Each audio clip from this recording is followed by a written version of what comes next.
नमस्कार दोस्तों। तो आज मैं महाकुंभ के विषय में मैंने कल कविता लिखा है।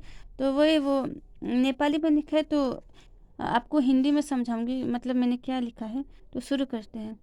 हाँ, तो पहले है महाकुंभ। 140 वर्ष जोडेर अनि त्यसमा अझै 4 वर्ष जोडिदिएर अर्थात् 144 जीवित रहने वर्षपछि सबै प्रयागराजको निर्मल गङ्गा नदीमा डुब्की लगाउँछन्। इसका मतलब है 140 वर्ष जोड़ेगा, मतलब अब 100 में 40 को प्लस कर दीजिए। ठीक है, 100 में 40 को प्लस कर दीजिए, वो साल जोड़कर, और उसमें और 4 को ऐड कर दीजिए। अनि त्यसमा अझै 4 वर्ष जोडिदिएर मतलब 140 में अगर आपने 4 जोड़ दिया तो 144 हो जाएगा। तो मतलब उसका मतलब है 144 जीवित नरहने वर्षपछि, मतलब 144 जीवित नरहने वर्षपछि का मतलब है 144 साल तक मतलब कोई जिंदा नहीं रहता। तो वही मतलब 144 पहले जब महाकुंभ लगा था तो तब हम लोग नहीं थे। तो वही जो जीवित न रहने वर्षपछि मतलब फिर से जो इंसान 144 साल पहले थे वो अभी नहीं है, वही है।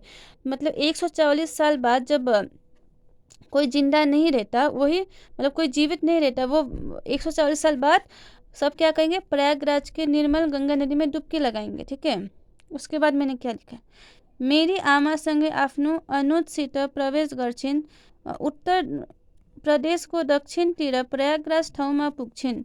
गंगा नदीमा आफूलाई स्वच्छ गरी अर्चना गरी फेरि म समक्ष आउने प्रारंभ गरिरहेकी छिन्। इसका मतलब है मेरी मम्मी और उनके अनुज मतलब उनके भाई मेरे मामा मतलब जाते हैं प्रयागराज। ठीक है, उत्तर प्रदेश को दक्षिण तीरा, तो प्रयागराज किधर लोकेटेड है, southern part of Uttar Pradesh. तो southern part of Uttar Pradesh में मेरे मम्मी और मेरे मामा पुगते हैं, मतलब पुग जाते हैं, पहुंच जाते हैं प्रयागराज, और गंगा नदी में अपने आप को साफ कर कर पूजा करते, अर्चना करते, मतलब गंगा जी का पूजा करते।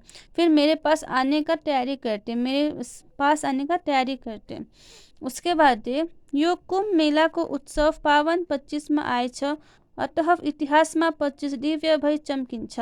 इसका मतलब ये कुंभ मेला जो है वो 2025 में आया है। ये उत्सव पवित्र 2025 में आया है। ठीक है, तो 25 में आया था, 2025 में आया है, इसीलिए ये इतिहास में 25 जो है वो दिव्य वर्ष की तरह चमकेगा। जो ये कुंभ मेला का जो 2025 में आया है वो इतिहास में दिव्य साल की तरह चमकेगा, यही लिखा है।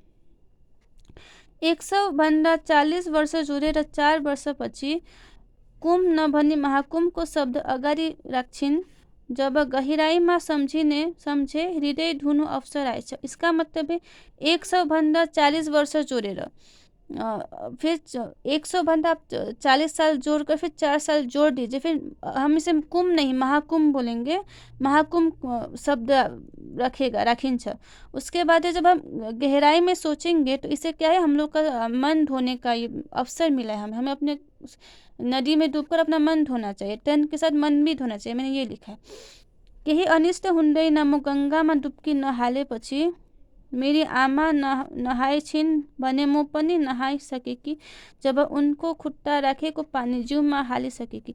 इसका मतलब है अगर मैं प्रयागराज में नहीं नहा पाई क्योंकि भीड़ भाड़ के चलते अनफॉर्चुनेटली मैं नहीं जा पाई क्योंकि बहुत भीड़ है, तो मम्मी ने मना कर दिया, तो कोई बात नहीं, तो कोई कारण से ही मम्मी ने मना किया है।